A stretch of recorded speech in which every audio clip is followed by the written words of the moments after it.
Assalamualaikum warahmatullahi wabarakatuh. Alhamdulillah kita dapat bertemu dalam kesempatan ini bersama saya Agung Rahmatullah dan saya Dimas Fajar Adiansah dalam acara Islam Education. Nah teman-teman, tahukah Anda kejayaan Islam di benua Asia Timur? Seiring dengan perkembangan zaman, agama Islam juga mengalami perkembangan. Sebagaimana yang kita ketahui bahwa agama Islam pada mulanya hanya berada di kawasan Saudi Arabia saja. Lama-kelamaan dengan seiring berjalannya waktu, Islam pun menyebar ke penjuru dunia, termasuk ke Asia Timur, khususnya Cina, Jepang, dan Korea. Islam juga mengalami perkembangan yang cukup pesat di sana, di mana sebelum masuk ke negara-negara tersebut, masyarakat menganut agama Shinto dan Buddha. Namun, sesuai perkembangan zamannya, sebagian penduduk dari negara-negara tersebut akhirnya memeluk agama Islam sebagai agama mereka, walaupun hanya bersifat minoritas saja. Untuk itu, dalam pembahasan kali ini, kami akan membahas mengenai bagaimana Islam di Asia Timur yang dikenal sebagai negara minoritas Islam.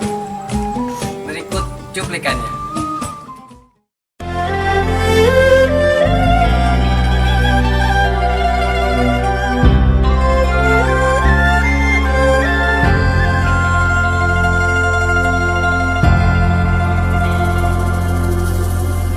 Tuntutlah ilmu sampai ke negeri Cina. Begitu kata petuah Arab sebelum ajaran Islam diturunkan oleh Allah Subhanahu wa taala. Bangsa Cina yang sebelumnya dikenal dengan RRC atau Republik Rakyat Cina telah mencapai peradaban yang sangat tinggi. Kala itu, masyarakat negeri tirai bambu sudah menguasai khasanah ilmu pengetahuan dan peradaban. Tidak bisa dipungkiri, negara yang berkembang dalam teknologi ini bahkan pernah menjadi negara adidaya di Asia ini yang memiliki sejarah kejayaan Islam.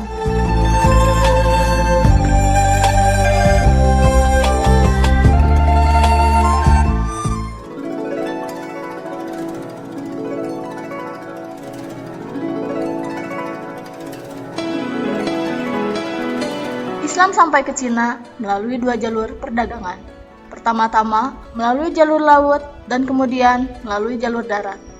Komunitas Muslim di Cina telah meningkat terus-menerus hingga bertahun-tahun melalui imigrasi, perpindahan agama, dan perkawinan. Sumber-sumber Cina kuno melaporkan bahwa ekspedisi Arab datang ke Cina di tahun kedua pemerintahan Kaisar Yongwei dari dinasti Tang, yaitu pada 31 Hijriah atau 651 Masehi di masa pemerintahan Khalifah Utsman. Orang-orang Muslim Cina percaya bahwa para anggota delegasi ini berjumlah 15 orang, yaitu orang Muslim pertama yang memasuki Cina. Mereka percaya bahwa ekspedisi itu dibawa Sa'ad bin Abi Waqqas, salah seorang sahabat Nabi. Delegasi datang ke Cina melalui laut dan mendarat ke Kanton, kemudian melalui darat pergi ke ibu kota Chang'an, atau sekarang lebih dikenal sebagai Xi'an, di mana mereka disambut oleh kaisar dan diizinkan membangun sebuah masjid. Masjid ini diyakini sebagai masjid pertama yang ada di Cina, yang masih berdiri sampai sekarang. Ada juga sebuah masjid di Kanton di atas kuburan Sa'ad, ketua ekspedisi itu. Namun, cerita ini belum diuji dengan sumber-sumber Arab dan dapat dipastikan bahwa Sa'ad bin Abi Waqqas meninggal di Madinah. Ini berarti bahwa ketua ekspedisi itu pasti Sa'ad yang lain. Selama dinasti Tang, orang-orang Muslim hidup makmur dan dihormati di Cina. Banyak kaisar yang memberikan perlakuan istimewa kepada mereka. Pemberian hak istimewa ini meningkat di bawah dinasti Xiong. Ada 86 delegasi dari negara Muslim ke Cina, antara 31 Hijriah dan 604 Hijriah. Sepanjang dinasti Xiong, pos baru diciptakan, yaitu Direktur Jenderal Laut di Kanton selaku dijabat oleh seorang Muslim. Sepanjang periode yang sama, penduduk Muslim meningkat dan terjadi perpindahan agama secara massal, yaitu suku Xiongnu. Puncak kejayaan dinasti Mongol atau Yuan jatuh pada 1368 Masehi, diganti oleh dinasti Ming sampai 3 abad, yaitu 1644 Masehi. Muslim mencapai puncak kemakmuran pada periode ini. Pengaruh Islam pada dinasti Ming pernah lebih besar dari dinasti Mongol. Kaisar pertama dinasti itu, Ming Saisu, dan kaisar wanita diperkirakan telah menjadi Islam. Kaisar Yonglu menggunakan kalender Hijriah sebagai kalender resmi Cina dan mengirim duta besar Muslim Chunghu ke beberapa negara muslim untuk membangun hubungan yang hangat dengan mereka. Kebanyakan pejabat tinggi dinasti Ming juga muslim. Dinasti Ming dijatuhkan oleh Manchu yang membangun dinasti Qing. Kebijakan obsesif dinasti Manchu yang didirikan pada abad ke-17 mengakibatkan timbulnya banyak pemberontak muslim. Pemberontakan yang sangat hebat terjadi di provinsi Yunnan dan Kansu. Haolung mampu menguasai wilayah yang sangat luas, sementara Yakub Beg berhasil membentuk pemerintahan yang memperoleh pengakuan saat kekuatan kerajaan Cina pulih kembali. Di Honan, muncul perjuangan yang berakhir pada tahun 1953 dengan tujuan untuk mendirikan sebuah pemerintahan Islam yang merdeka. Tercatat, sekitar 184 orang meninggal, 1.434 orang dipenjara, dan 1.680 lainnya terluka dalam bentrok aparat dengan Muslim Uighur. Dan yang lebih parah lagi, setelah kejadian itu, pemerintah Cina seolah membiarkan ketika kejadian ini berganti menjadi kerusuhan etnis. Setelah pemerintah dan aparat keamanan yang menghabisi etnis Uighur, giliran suku Han yang dipancing untuk menghabisi etnis Uighur. Dan ini dibiarkan begitu saja oleh pemerintah Cina. Lebih menyakitkan lagi, sampai sekarang aparat Cina mengepung kota Urumqi dengan tentara yang sangat banyak dan melarang salat Jumat bagi orang Muslim Uighur.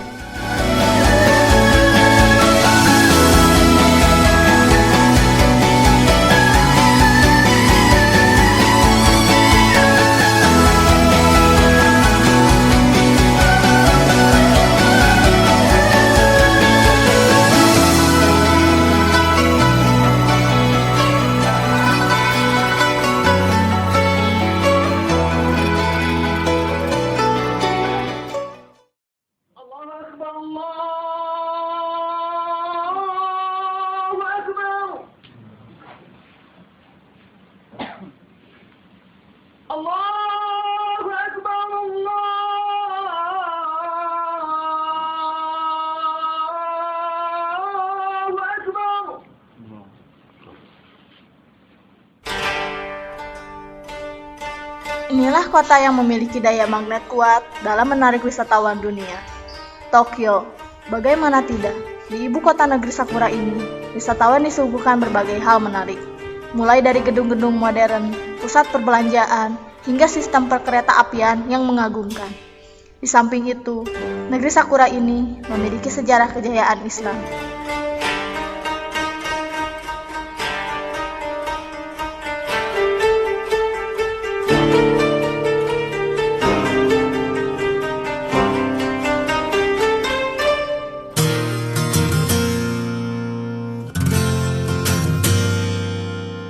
Islam diperkenalkan di Jepang sekitar pergantian abad yang lalu oleh orang Tartar Muslim dari Imperium Rusia.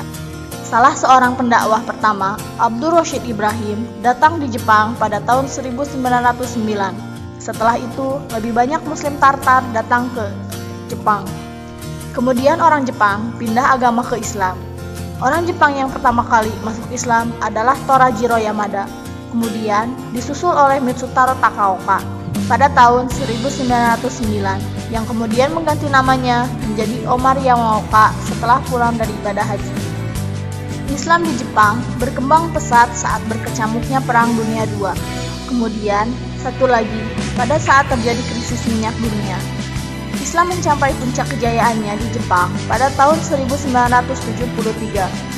Namun, perkembangan Islam di Jepang tidak sama halnya dengan perkembangan Islam pada masa dinasti Abbasiyah yang berada di Timur Tengah. Islam di Jepang hanyalah Islam yang bersifat minoritas semata, jauh berbeda dengan berislam di Timur Tengah. Kalau pada masa dinasti Abbasiyah, agama Islam berkuasa secara penuh dikarenakan semua penduduk menganut agama Islam. Lain halnya dengan Islam yang ada di Jepang, yang hanya sebagian kecil penduduknya yang menganut agama Islam. Setelah usainya krisis minyak dunia, Islam pun kembali mulai dilupakan oleh masyarakat Jepang. Setelah itu, agama Islam seolah-olah sulit berkembang di negara ini. Hal ini disebabkan oleh ketaatan masyarakat Jepang pada agama Shinto dan Buddha. Perkembangan agama Islam di Jepang pada saat ini sudah mengalami perkembangan yang cukup pesat. Berdasarkan perkiraan Islamic Center, jumlah penganut agama Islam di Jepang sudah mencapai 70 sampai dengan 200.000 orang. Penganut Islam terbanyak adalah berasal dari luar Jepang, Menurut Michael Penn, dari total keseluruhan penganut Islam di Jepang, hanya sekitar 10% yang berasal dari penduduk asli Jepang, sedangkan 90% merupakan penduduk pendatang dari luar Jepang. Sebagian besar pemeluk agama Islam di Jepang adalah para pelajar dan para imigran dari negara-negara Asia Tenggara dan Timur Tengah. Mereka tersebar di banyak tempat seperti di Tokyo, Nagoya, Osaka, Kobe, dan tempat-tempat lainnya. Salah satu penyebab agama Islam bisa berkembang di Jepang adalah karena bagusnya iklim toleransi yang ada di masyarakat Jepang dan adanya jaminan kebebasan beragama oleh pemerintah Jepang. Toleransi penduduk asli terhadap agama baru sangat tinggi. Misalnya saja, pada jamuan makan atau minum, selalu ditanyakan apakah ada yang berpantangan terhadap daging atau minuman yang mengandung alkohol. Dakwah-dakwah yang dilakukan secara individual kepada keluarga dilakukan secara rutin terhadap komunitas-komunitas Muslim di sini. Di negara ini terdapat beberapa organisasi Islam, di antaranya Japan Muslim Association dan Japan Islamic Congress.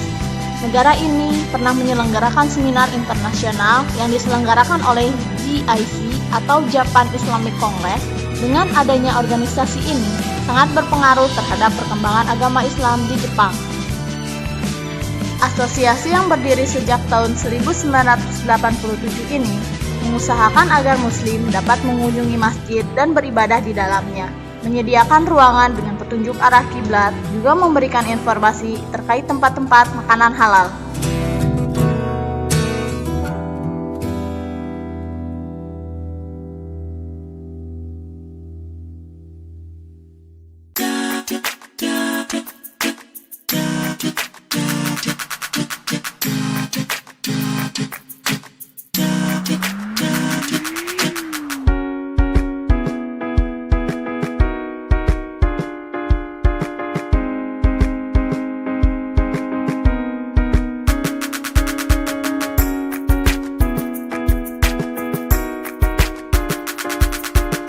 Negara yang memiliki jumlah penduduk lebih dari 50 juta orang ini memiliki sebuah tempat destinasi wisata yang diminati wisatawan. Menurut survei pada tahun 2012, Seoul Tower menjadi atraksi wisata yang paling diminati wisatawan asing Korea. Pengunjung ke tempat ini terus bertambah setelah beberapa film drama Korea menjadikannya sebagai tempat lokasi syuting. Seperti halnya kedua negara sebelumnya itu, negara gingseng ini memiliki sejarah kejayaan Islam.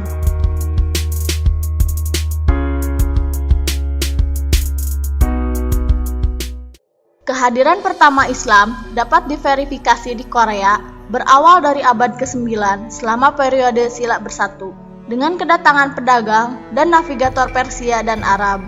Menurut banyak geografer Muslim, termasuk penjelajah dan ahli geografi Muslim Persia abad ke-9, Ibnu Qurdadbi, banyak dari mereka menetap secara permanen di Korea, mendirikan desa-desa Muslim. Beberapa catatan menunjukkan bahwa banyak dari pemukim berasal dari Irak.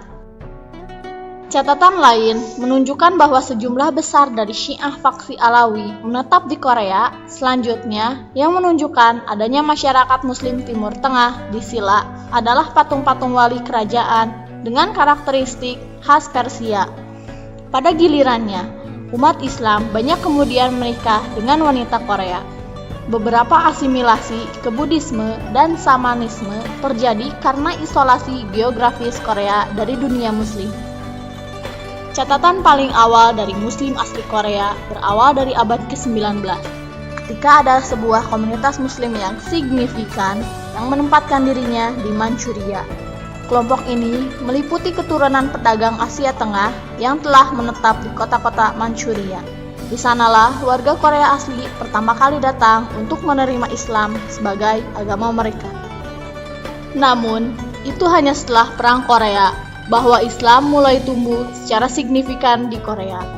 Islam diperkenalkan ke Korea oleh Brigade Turki yang datang untuk membantu Korea selama perang. Sejak itu, Islam telah terus tumbuh di Korea dan diadopsi oleh kalangan penduduk asli Korea yang cukup signifikan. Beberapa warga Korea yang bekerja di Arab Saudi masuk Islam ketika mereka menyelesaikan masa tugas kerja mereka dan kembali ke Korea. Mereka didukung sejumlah muslim penduduk asli. Masjid pusat Seoul akhirnya dibangun di Seoul lingkungan Itaewon pada tahun 1976. Saat ini ada juga masjid di Busan, Anyang, Gwangju, Jeonju, dan Daegu. Menurut Lee Hee-so atau Yi Hui-su, Presiden Korea Islam Institute, ada sekitar 40.000 muslim yang terdaftar di Korea Selatan dan sekitar 10.000 diperkirakan penganut yang sangat aktif. Korea Muslim Federation atau KMF mengatakan akan membuka sekolah dasar Islam pertama bernama SD. Sebuah madrasah bernama Madrasah Sultan bin Abdul Aziz telah berfungsi sejak tahun 1990 dan disitulah anak-anak diberi kesempatan untuk belajar bahasa Arab, budaya Islam, dan Inggris. Banyak muslim Korea yang mengatakan gaya hidup mereka yang berbeda membuat mereka lebih menonjol daripada yang lain dalam masyarakat.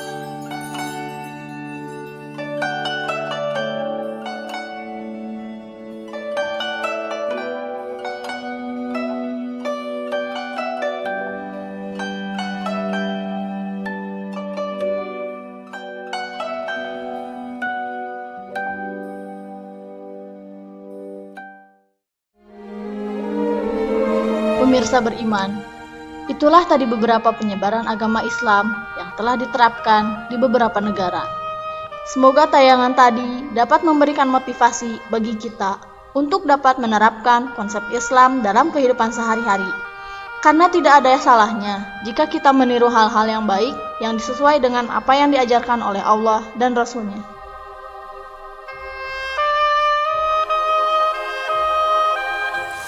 Ya baik, alhamdulillah teman-teman, tak terasa pembahasan kali ini sudah selesai.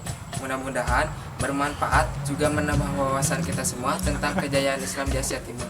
Sekian dari kami, saya Dimas Fajar Adiansyah. Dan saya Agung Rahmatullah. Mudah-mudahan kita dapat bertemu di lain kesempatan. Wassalamualaikum warahmatullahi wabarakatuh.